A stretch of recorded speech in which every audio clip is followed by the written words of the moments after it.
Good morning guys, কি খবৰ আপোনালোকৰ? আশা কৰোঁ আপোনালোক সকলো ভালে আছে, আমাৰো ভাল। সেইদিনা যে দেউতাই মাছ লৈ আহিছিল ৰাতিপুৱাই, আজি ভাবিলোঁ মাছ ৰাতিপুৱা দুপৰীয়া সাজত মাছ বনাওঁ। দুটা কাৱৈ মাছ এনেধৰণে তুলিছোঁ। আপুনি যদি মাছ জীয়াই থয় তেতিয়াহ'লে এনেকৈ হাতে তুলিবলৈ বিৰাট বেছি দিগদাৰ, ইহঁতে পিছলি ওলাই যায়। আৰু এই কাৱৈ মাছৰ কাঁইটবোৰ যে বিৰাট বেছি টান, হাতত খোজ খালে বৰ বেছি বিষ হ'ব। গতিকে মই চালনী এখনৰ সহায়তে এনেকৈ তুলিছিলোঁ। আৰু কি জানেনে, কাৱৈ মাছবোৰ যে বাচিবলৈ বহুত বেছি কষ্ট, সেইকাৰণে মই এইবাৰ প্ৰথমবাৰৰ বাবে কেঁচি এখনৰো ব্যৱহাৰ কৰিলোঁ। ভাবিলোঁ আপোনালোকক টেকনিকটো দেখাই দিওঁ। আৰু এনেধৰণে যিসকলে কাটে তেওঁলোকেতো জানেই, যিসকলে নাজানে কাৱৈ মাছ বাচিব তেওঁলোকে কেঁচি এখনৰ সহায়ত এনেধৰণে মাছটো কাঁইটবোৰ গুচাই ল'ব। কাৱৈ মাছকেইটাই এইবাৰ বিৰাট ডাঙৰ ডাঙৰ। মইতো মাক কৈছোঁ, ইমান ডাঙৰ কাৱৈ মাছ খাই মই বৰ বেছি ভাল নাপাওঁ। মই ডাঙৰ ডাঙৰ মাছবোৰ ভাল নাপাওঁ, অকণমান সৰু হ'লে মোৰ ভাল লাগে খাই। গতিকে এয়া কেঁচিখন এনেধৰণে কাটিব, নহ'লে আপুনি দা দি কাটিলে আপোনাৰ বহুত বেছি কষ্ট হয়। সেইবাবে মই এইবাৰ কেঁচি দি কাটিলোঁ আৰু মোৰ খুব সহজেই কাটি হ'ল জানেনে। ময়ো সেইদিনা স্কুল যাওঁতে বৌ এগৰাকীয়েহে ক'লে যে কেঁচি দি এনেধৰণে কাটে বুলি।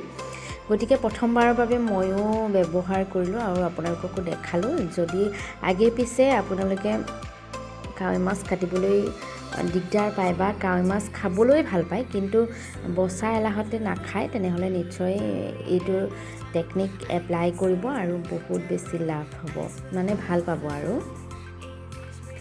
মই এনেধৰণে কাটোতে মোৰ কাটিবলৈ বিৰাট বেছি সুবিধাও হ'ল আৰু ভালো লাগিলে জানেনে। আৰু এই ভিডিঅ'টো যে মোৰ ছোৱালী গুঞ্জনপ্ৰিয়াই কৰি দিছে দেই। মই যিহেতু ষ্টেণ্ডডাল লগাই ল'ব নোৱাৰিলোঁ, গতিকে তাইক ক'লোঁ, তাইয়ে মোক ভিডিঅ'টো কৰি দিলে। মাছকেইটা বাছি ভাজাত লাগি গ'লোঁ। আজি জিকা আলু বিলাহী দিয়ে বনাম। আৰু মাছ দেখিছে ডাঙৰ কাৰণে সৰু সৰু কৰিছোঁ, কাৰণ গোটেইটো মাছ খাবলৈ নোৱাৰোঁ।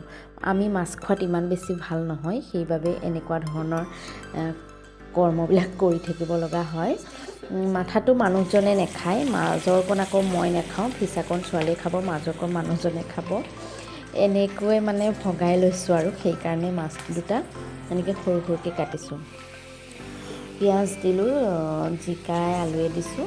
জিকা অকণমান কমিলে, যিহেতু সপ্তাহৰ বজাৰখন শেষেই হ'লহি, বজাৰ কৰোঁহে লগতে শেষেই হয়। আৰু ইয়াতে দিব বিলাহী।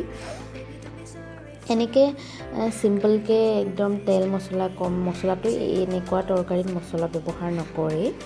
এনেকুৱা মাছৰ জোলখন এনেকৈ চিম্পলকৈ খাই ভাল লাগে। জলকীয়া দুটামান দিব, পাছত জলকীয়াকেইটা ভাগি দিব, ইমান বেছি সোৱাদ হয় তৰকাৰীখন। আপোনালোকে এনেকৈ খাই কেনেকুৱা পায় কমেণ্ট এটা কৰি জনাব দেই। মই কিন্তু বহুত বেছি ভাল পাওঁ। মোৰ ছোৱালীও এনেকৈ মাছৰ জোলকণ খাই বৰ বেছি ভাল পায়। তাই মাংস খাই ভাল নাপায়, তাই মোৰ দৰে একেই হ'ল জানেনে। তাই মাংস একদম ভাল পায়, মাংসৰ গ্ৰেভিটোহে খায়। ময়ো ঠিক সেই একেই আছিলোঁ, মই মাংস নাখাওঁ, মোৰ ছোৱালীও একেই। আৰু গৰৈ মাছ দুটা বাছি ল'লোঁ এনেধৰণে পুৰিবৰ কাৰণে। গৰৈ মাছৰ বাকলিখিনি গুচাই ল'লে আচলতে পুৰিবলৈ সহজ হয় আৰু সুন্দৰকৈ পুৰা যায়, সেইকাৰণে এনেকৈ পুৰি ল'লোঁ।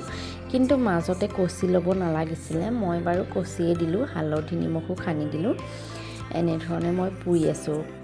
মাছ পোৱা ষ্টিকডাল মোৰ হেৰালে, সেইবাবে কাটা চামুচ পাততে লগাই লৈ আছোঁ। এতিয়া তৰকাৰীখিনি উতলি আছে, ইমান ধুনীয়াকৈ দেখিছে নহয়। তাতে এতিয়া মাছখিনি আপোনালোকে দি দিব। মাছখিনি দি খুব ধুনীয়াকৈ উতল এটা আহিবলৈ দিব। দিয়াৰ পাছতে ধনিয়া আছে যদি ধনিয়া কেইডালমান দি তৰকাৰীটো নমাই দিব পাৰে। এইটো দেখিছেনে, ইমান ধুনীয়াকৈ একদম ক্ৰিস্পি হৈছে, বিৰাট ধুনীয়াকৈ পৰিছে। পিছে কি হ'ল জানে, মাছটো থৈ মই আগফালে যাওঁতেই মাছটো আহি মেকুৰীটোৱে খাই পেলালে জানেনে। মোৰ ইমান বেছি বেয়া লাগিছে। এটাৰ পাছত এটা মাছকে মই পিটিকা কৰিব লগা হ'ল, আৰু এটা পিটিকাই কম হোৱা দেখি পাছত আকৌ বেঙেনা দুটাও পুৰি পেলাই এক্সট্ৰাকৈ আকৌ এখন পিটিকা বনাই লৈছোঁ।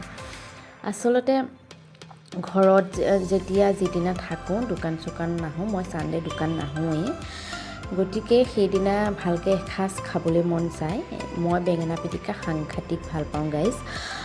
আপোনালোকে কেনেকুৱা পায় কমেণ্ট এটা কৰি জনাব মই বজাৰৰ পৰা বহুত বেছি বেঙেনা কিনি আনো পুৰি খাবৰ কাৰণে আৰু ভাতকেইটা খাই আছোঁ মানুহজনক কৈছোঁ আহা তেওঁ ওলাবলৈ বিৰাট লাজ কৰে গতিকে তেওঁ ওলোৱা নাই নোলোৱা মানুহৰ কথা নাই মই যিহেতু ওলাই ভাল পাওঁ ওলাই দেখালোঁ অকণমান খায়ো দেখালোঁ বিৰাট বেছি টেষ্ট হৈছিলে গৰৈ মাছৰ পিটিকাটোৰ কথা ক'বই নালাগে ইমান বেছি প্ৰিয় আপোনালোকে গৰৈ মাছ খাই কেনেকুৱা পায় কমেণ্ট এটা কৰি জনাব দেই মানে পুৰা পিটিকাটো খাই কেনেকুৱা পায় আজিলৈ আহিছোঁ ভিডিঅ'টো চাই কেনেকুৱা পালে জনাব বাই